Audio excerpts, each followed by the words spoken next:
perceber algumas questões algumas problemáticas sociais, eu acho, de forma muito mais intensa. Me reconhecer como indivíduo e reconhecer outros indivíduos, assim, eu tinha um pouco essa fome, assim, sabe, de ter essa troca mais intensa com pessoas que produzem arte, conversam sobre arte, que tem essa...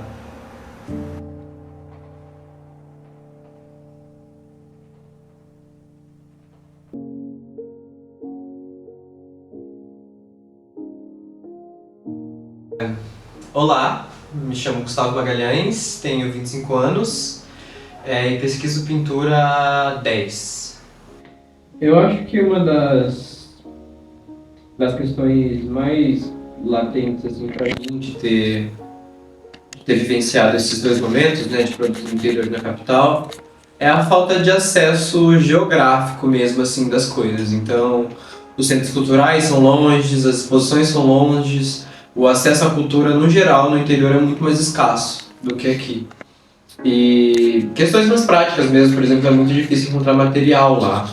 Não chegam boas tintas, não chegam boas telas, é difícil encontrar alguém que saiba o que é aquarela, enfim. Mas eu acho um pouco difícil de dizer, porque eu saí de lá, eu acredito que até meio jovem, assim, né? Eu saí de lá com 18 anos, então o meu trabalho ele não tinha ainda dado tempo de amadurecer de fato. Mas eu consigo pontuar, por exemplo, a importância de ter vindo para Curitiba, de ter tido uma visão macro das coisas, do Brasil no geral mesmo, eu acho assim. Quando eu entrei na universidade, você consegue perceber algumas questões algumas problemáticas sociais, eu acho, de forma muito mais intensa.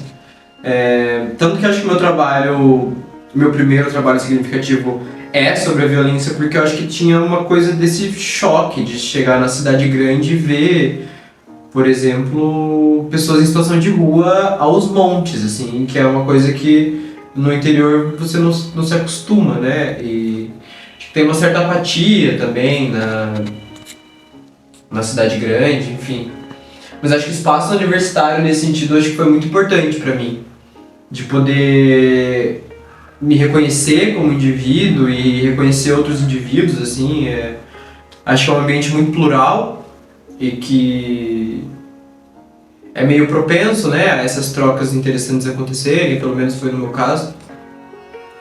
Então acho que essa seria a grande diferença, assim, essa falta de pessoas e lugares, sabe, que o interior tem.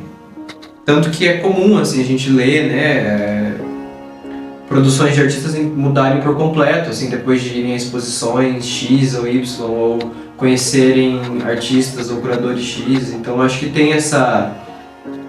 Eu tinha um pouco essa fome, assim, sabe, de ter essa troca mais intensa com pessoas que produzem arte, conversam sobre arte, que tem essa... e que tenha isso como foco na vida deles, como era a minha, né? Que eu fico pensando, né, uma criança ali, eu, nos meus 13, 14 anos, cair de cabeça tão intensa assim nessa coisa que é pintura, né, no interior do Paraná, é algo até meio engraçado. E eu não ter largado esse osso, né, eu ter me mantido nisso durante todos esses anos e ter decidido fazer uma faculdade longe da cidade, né. Eu acho que isso é outro ponto interessante, né, que também tem uma coisa quase diaspórica de eu querer migrar pra capital, que também acho que era essa... Eu já sentia que lá em Goiorê as coisas não iam... a chave não ia virar, assim. E, obviamente, não tem nenhum curso de artes visuais na cidade, né? Eu teria que ir para alguma outra cidade na região. Mas eu preferi vir pra capital, né? Eu acho que eu precisava dessa... acordar, eu acho, um pouco, assim. Eu acho que tem essa coisa desse susto de, tipo, tá, eu tô provavelmente na maior cidade do estado, então eu preciso, acho que fazer valer meu tempo aqui. Então acho que tinha uma coisa um pouco dessa pressa, assim, dessa precisão, de ter essas experiências, assim.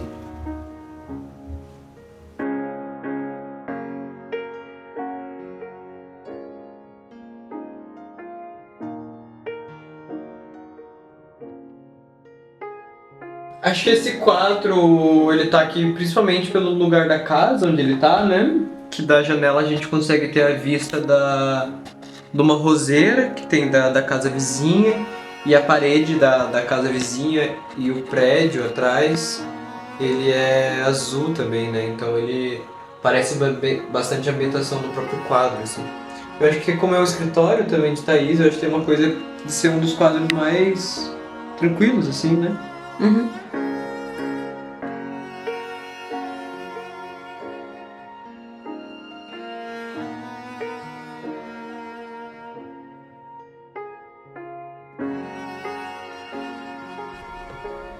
Eu acho que a primeira coisa que a gente pensou é que quando a gente mudou pra essa casa, meio que o único móvel que a gente tinha pra vir pra... Era o puff. Pra vir pra sala é o puff vermelho. A gente pensou, tá... Esse é o nosso ponto de partida, né? Uma bola vermelha no espaço. A gente tava pensando quase de forma curatorial, assim, uma brincadeira com os quadros de Gustavo, com um espaço expositivo, brincando também com o ateliê aberto que a gente fez. E a gente teve esse tipo de pensamento também. A gente não quis poluir muito, então por isso que só tem uma obra por parede também. E aí, então, pensando nessa coisa, né? Aqui tem uma pintura que ela é majoritariamente verde, né? Mas ela tem o batom vermelho, e quando vem pra cá tem essa pintura que ela é quase toda verde, né? Então tem essa conversa assim do verde e branco, talvez. Esse espaço aqui ele é meio... ele é quase como se fosse uma cúpula, né? Ele é um espaço separado assim da casa. Então a gente pensou em colocar o Jesus aqui, e ele tem uma conversa muito interessante dos dois, né? Porque os dois eles estão tipo de braços abertos, né, pro céu, assim, numa... Esse aqui, obviamente, uma conotação religiosa muito forte, né, mas esse aqui também, né, num subtexto religioso também. Então tem essa coisa formal dos trabalhos, então cor e forma, né, que conversa aqui, né, então ícone religioso, uma referência a um ícone religioso, as relações cromáticas que conversam lá, que conversam com os da estante, né? Então a gente tem o JPEG Mafia, que é uma pintura toda vermelha, com aquela outra pintura sem título que tá ali perto da TV, que ela também é toda vermelha, com o puff, né? E agora com o Tico e Teco, que também é um tapete super vermelho, né? O Paravolpe tá aqui pela temática, né? São João, estamos na época, então nada melhor do que honrar um dos maiores pintores.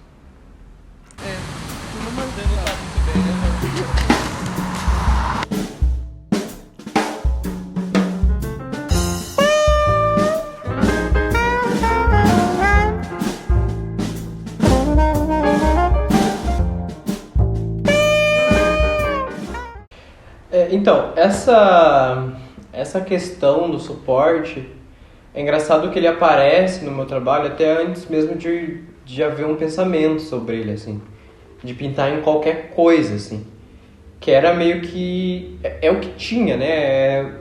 Eu gosto de pensar, hoje em dia, que essa escolha dos suportes, ele é uma possibilidade. Se mostrou como uma possibilidade para mim.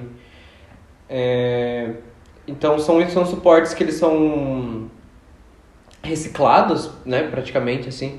Eu encontro quase todos eles na rua e reciclo muita coisa do ateliê, então papéis que tem pinturas muito antigas que eu não quero mais, então eu só viro o verso e faço outra pintura.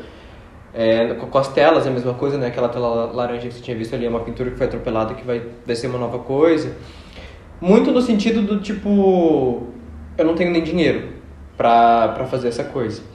E eu acho que tem algo muito bonito de transformar, de certa forma, o lixo numa peça de arte, que é não só ressignificar o objeto, mas tornar ele em algo valioso, de valorizar o que já existe, assim, eu acho, de pegar as imagens do mundo, então as madeiras, os papéis, e unir com essas imagens que também são dadas para mim, né? As imagens são dadas, os suportes são dados, né? Eu acho que tem, mais uma vez, voltando para essa questão da possibilidade, né? Então, se eu não tenho um mega ateliê, eu não tenho acesso, sei lá, a um modelo vivo, se eu não tenho acesso aos livros de arte para consumir, o que eu vou pintar, né? Assim, se eu não tenho as melhores frutas para fazer uma natureza morta, né?